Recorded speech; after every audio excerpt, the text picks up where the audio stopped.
স্থানীয়রা জানান ২০১৭ সাল থেকে ব্রাহ্মণবাড়িয়ার আশুগঞ্জ নৌবন্দর থেকে আখাউড়া স্থলবন্দর পর্যন্ত মহাসড়ক উন্নয়নের কাজ চলছে। এ কারণে ঢাকা সিলেট মহাসড়কের আশুগঞ্জ গোলচত্বর সংলগ্ন সড়কে ছোট বড় গর্তের সৃষ্টি হয়েছে। ফলে যানবাহন ধীর গতিতে চালাতে হয়, আর এতেই প্রতিদিন সেখানে যানজট লেগে যায়। আমাদের এই জ্যামটা আসলে আশুগঞ্জ প্রান্ত থেকে আরম্ভ হয়েছে। ওইখানে ইন্ডিয়ান কোম্পানি কিছু কাজ করছে, আর কিছু কাজ এখনো বাকি রয়েছে। বৃষ্টি হইলে এই যে বাকি কাজগুলো বড় বড় গর্ত হয়ে যায়।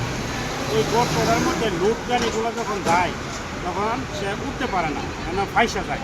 আর ফাইসা যাওয়ার কারণে পিছনে অনেক গাড়ি জমা যায়। এই গাড়িটা আবার এখান থেকে ঠেললে ধাক্কা সরাইলে তখন পিছনের গাড়িগুলো যায়।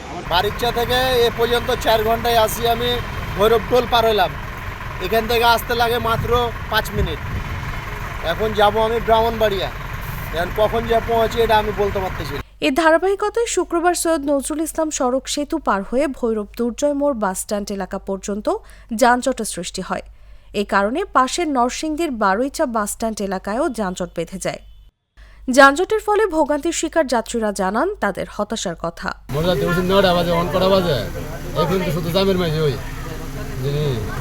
কি করার আছে, সব গাড়িতে এই অবস্থায় একই অবস্থা।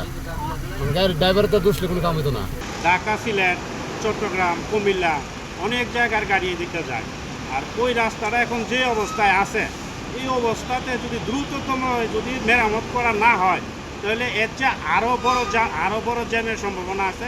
সৈয়দ নজরুল ইসলাম সড়ক সেতুর ভৈরব প্রান্ত senior toll supervisor Masudur Rahman Billal জানান, আশুগঞ্জ নৌবন্দর থেকে আখাউড়া স্থলবন্দর পর্যন্ত কাজ বন্ধ থাকায় বৃষ্টিতে সড়কে বড় বড় গর্ত সৃষ্টি হয়েছে। এ বিষয়ে ভৈরব হাইওয়ে থানার ভারপ্রাপ্ত কর্মকর্তা মোহাম্মদ শাহাবুর রহমান জানান, টানা বৃষ্টিতে ব্রাহ্মণবাড়িয়ার বিশ্ব রোড থেকে আশুগঞ্জ গোলচত্বর পর্যন্ত ভাঙা রাস্তার কারণে যানজট সৃষ্টি হয়েছে। এই সমস্যা সমাধানের চেষ্টা চলছে বলেও জানান তিনি। ব্রাহ্মণবাড়িয়া থেকে কোনো গাড়ি যাচ্ছে না, সেখানে আছে 4 রাস্তার মোড় থেকে আমরা যদি গাড়ি না দিতে পারি এক রোডে, তাহলে 4 রাস্তার মোড়ে আমাদের কাজ করতে গেলে হিমশিম খাইতে হচ্ছে। কারণ আমরা 3-4 জন লোক এখানে কাজ করে মোড় ক্লিয়ার করা অনেক কষ্ট।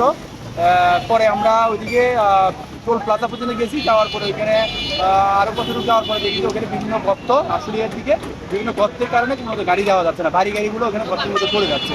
পড়ে যাওয়ার কারণে আমাদের এই মোড় পর্যন্ত গাড়ি তেল চলে আসে। তখন আমরা ঢাকা রোড সিগন্যাল দেওয়ার কারণে পিছনে অনেক তেল চলে যায়। তো আমরা চেষ্টা করি কিশোরগঞ্জ রোডটা এবং বাজার রোডটা ক্লিয়ার রাখার জন্য, কিন্তু ওইদিকে তো আমরা দিতে পারি। আমাদের মানে চেষ্টা করতেছি যতটুকু পারি দেওয়ার, কিন্তু ওই দিক থেকে গাড়ি ভাঙ্গার কারণে আসেও না, আবার যাচ্ছেও না। নিউজ ডেস্ক, জাগো নিউজ।